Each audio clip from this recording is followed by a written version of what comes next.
Yes. uLearn Naturally Radio. Yes. uLearn Naturally Radio. uLearn Naturally Radio. uLearn Naturally Radio.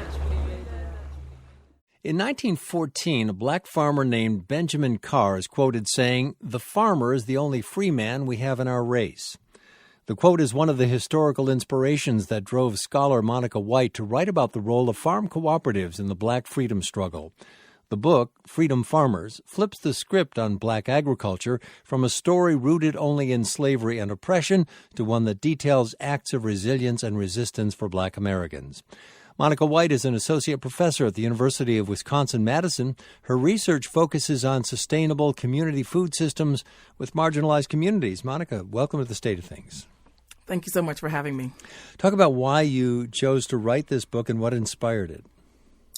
Yes, I had an opportunity to move back to Detroit to take care of my parents and needed a research topic as I was teaching at Research One institution, and really wanted to capture the voices of African Americans that were returning to our agricultural roots to provide nutrient-rich food sources for folks in Detroit during the economic downturn of the automobile restructure. And so wanting to be involved in the food justice movement, but also wanting to understand this the precursors to this current movement. I felt it necessary to really sort of not just talk about what was happening in terms of urban ag today, but what are the trajectories and how can we complicate the story of folks who use food as a strategy of freedom. Well, I want to take you back to that and those historical roots, but again, talk more about farming in Detroit, because that Sure. strikes the ear as not quite right. So talk about the resilience and the rise of that. Yeah, tell us more. Sure. So we saw that there was, in a city that was built to provide resources for almost 2 million, the economic downturn meant that there were fewer than about 655,000 folks after the restructuring of the automobile industry, and populations left. Even before then, there's a history of agriculture in Detroit. I would even argue that wherever there have been people have grown food in cities. And it seems like it's a new idea, but it really isn't a new idea. Folks have always grown food in cities. And Detroit, given the fact that it spread out instead of grew up, meant that the economic downturn created access to available land, and people didn't have access to resources with regard to grocery stores and what have you, and started taking matters into their own hands and utilizing these vacant lots to produce food, but also not just food for themselves, but food for community. And so you would see community growing spaces that would capture or would have music, it would have beautiful artwork, they would have programs and cooking classes and how to provide nutrient-rich food sources for folks in the community. And so as you drive through Detroit, what used to be abandoned house lots, now you see vibrant with food production and the kinds of conversations that take place in a space using food as its core. And as you say, this is a response to the 2008 downturn, but as you said, this is not anything new. Tell us about the 3 wise men and a sister. So I talk about the work of George Washington Carver, Booker T. Washington, and Du Bois as the 3 wise men. And about 100 years ago, they told us the role and importance of agriculture for building black communities. And I say that they're the 3 wise men, and the sister who showed them how to do it is Fannie Lou Hamer. And her work really sort of, in addition to looking at models and what food allows us to do, Mrs. Hamer created Freedom Farm Agricultural Cooperative. About 680 acres. They had a mobile food market. They had commercial kitchens. They had a community growing space. They provided all kinds of educational retraining programs for folks who were fired from their jobs for registering to vote.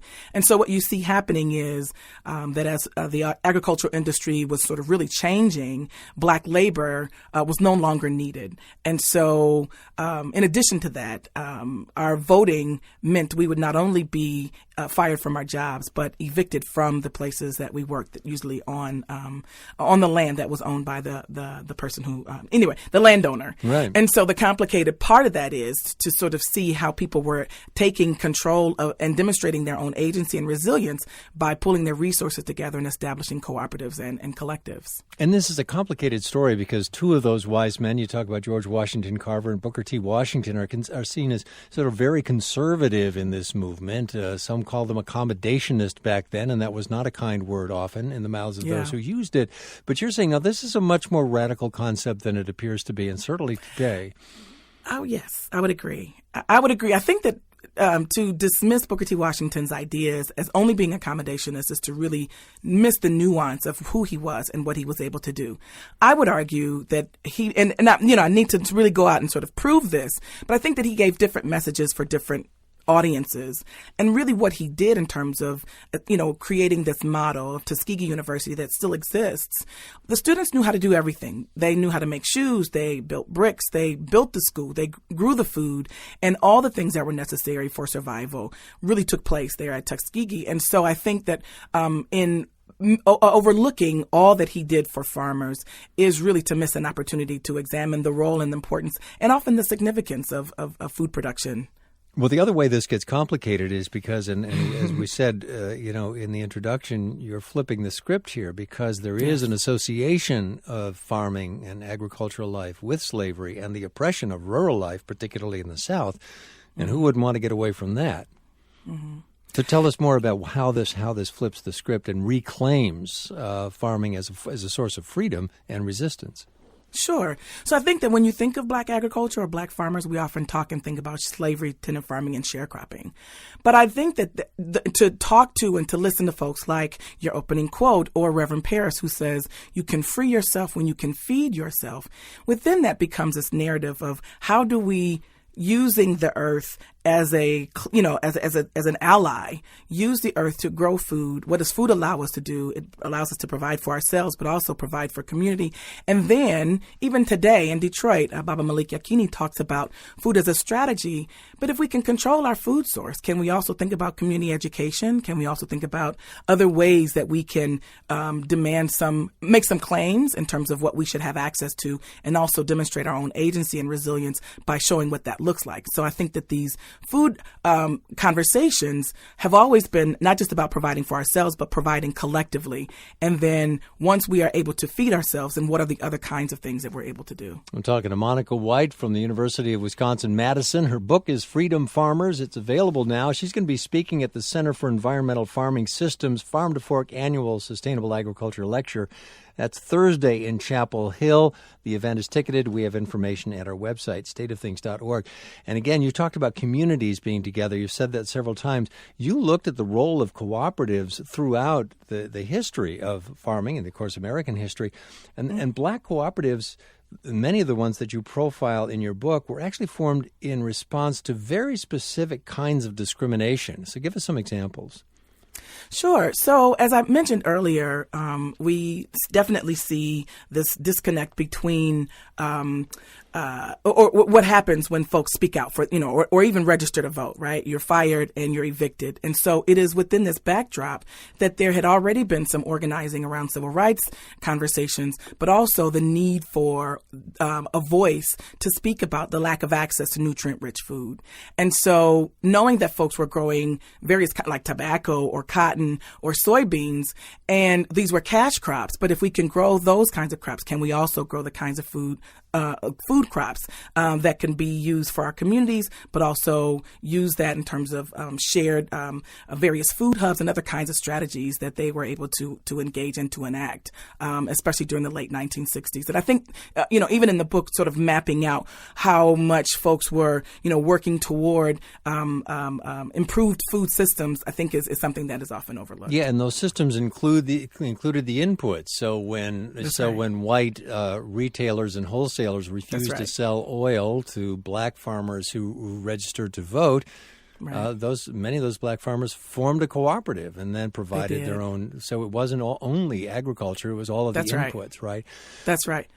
Well, and I think it's also, I'm sorry. No, please do. I want you to I think it's also important to sort of recognize that that they recognized individually there was a vulnerability, right? Dara Cooper talks about that sort of vulnerability of land ownership as an individual versus the collective power. And so throughout history, we see food as a strategy of resistance and resilience, especially for for the African American community. But we also can think about the ways that pulling our resources together to buy seeds, to share labor, labor to share tools and instruments. Every farmer doesn't need a tractor. If we have a nicer tractor that more of us can sort of share and access, there's where our power is. But it's not just in the growth. It also teaches us something about politics, teaches us something about economics, and it teaches something about the social climate and what we need to do in order to improve our living conditions, especially in rural areas, but I would also argue in urban areas. Well, yeah, I mean, there's something marvelously subversive about the entire model, because when you're talking about cooperatives, again, and flipping the script, you're talking about people who are growing food for nutrition, which is historically what humans have done, not commodities, which is historically what capitalism does. So you're flipping that script. We grow this food to eat, not as a commodity. We own the land not as a form of dominance, right?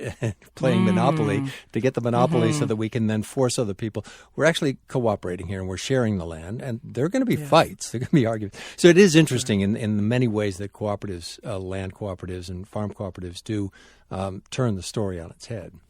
Oh, beautifully said. I like how you put that. Okay, you can use that. Take that anytime. Tell me, but right now, what are some of the structural barriers to access for good food in those communities that have not had access? So, I mean, I think, people often use a frame, food desert, and I was speaking with your producer as to why that is a distasteful phrase.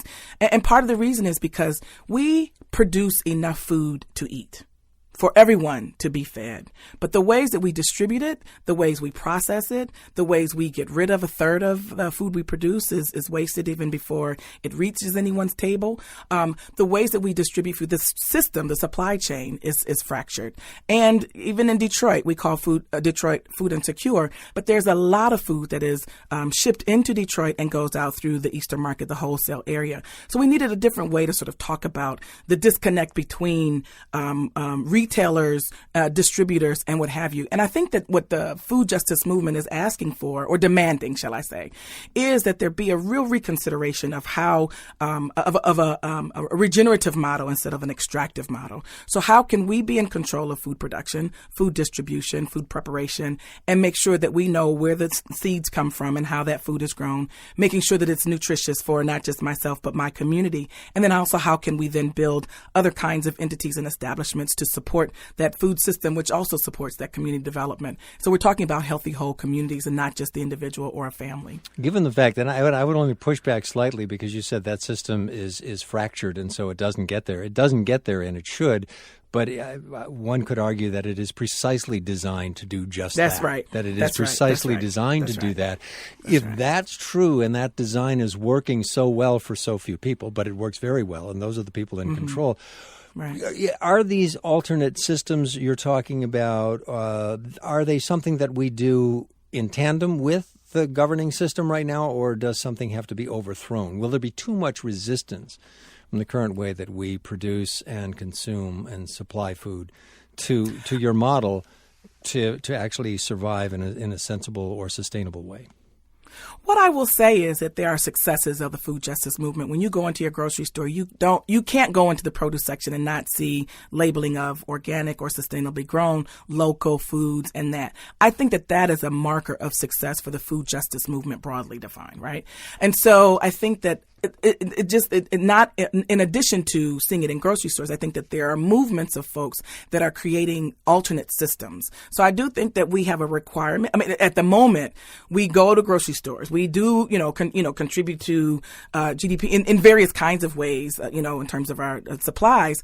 But I also think that there's a growing sense that we need to be in control of the food that we consume and the benefits of that food. And so there are, at the same time, just the structure of food preparation and food distribution in ways that are outside of government and even market, mass market basis. What are some of the success stories that you've seen?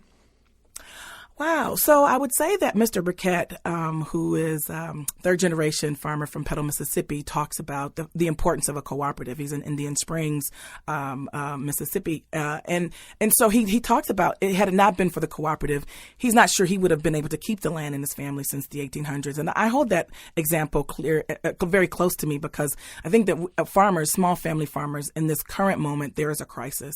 There should be an alarm that goes off that we really are doing things in the wrong direction when the state of Wisconsin now rates highest in the farm foreclosure crisis, and dairy farmers are closing. So if white farmers are getting it, then you know that black farmers, especially those in the South, are also suffering. And so I think that this is an important moment for us to hold dear small family farmers, many of whom have been working very hard, toiling to make sure we have access to food. In some cases, are food insecure themselves. And so I think that this is a current moment for us to all be asking questions: who grows our food and who benefits from the sale of it? How much of this is based in public policy at the national and at the state level, and what policies could change to lower the barriers?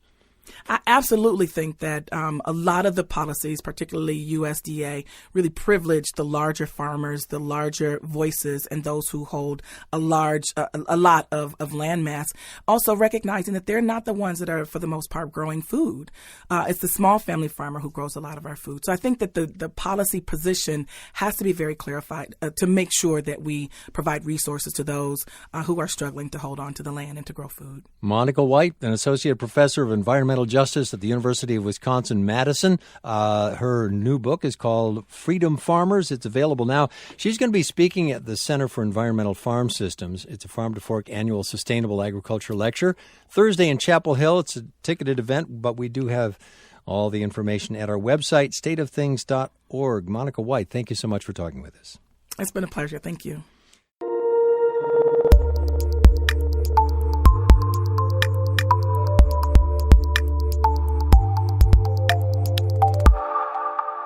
uLearn Naturally Radio.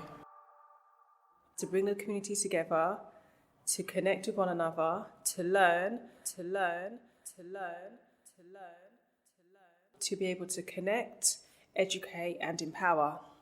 Moving swiftly on to a rewarding and inspiring selection of role models in the race, faith and religion category. It's an absolute pleasure to be able to present this award on behalf of the Ombudsman Service. And the nominees for the Positive Role Model for Race, Faith and Religion are Jasveer Singh, Tanweer Ikram, Reverend Roland Jide Macaulay, Kay Oldroyd, Sonia Meggie.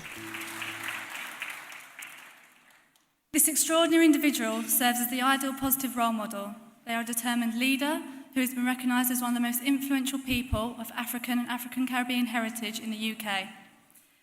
Please put your hands together for this year's winner, Sonia Meggie. Well, for once, I'm actually really lost for words. I didn't expect to win. And the reason why I started Inspirational You was exactly because of events like this, individuals like yourself, because it's so important that we know who we are, that we are supporting one another, and that we continue to pay it forward. And just seeing my daughter on the screen just reminds me why I'm here. But thank you. I'm on board. Congratulations, well done. Beautiful. Thank you.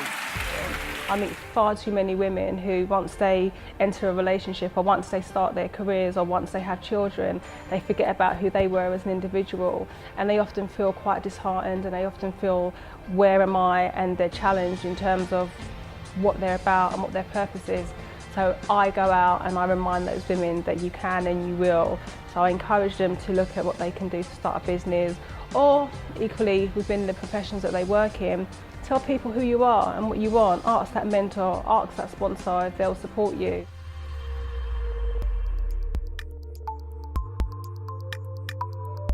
And we've done what we do to bring the community together, to connect with one another, to learn,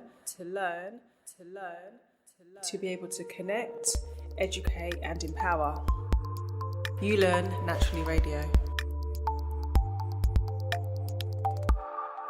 Hi, this is Sonia from Inspirational You, and I, in my spare time, in my real time, in my every time, listen to uLearn Naturally Radio.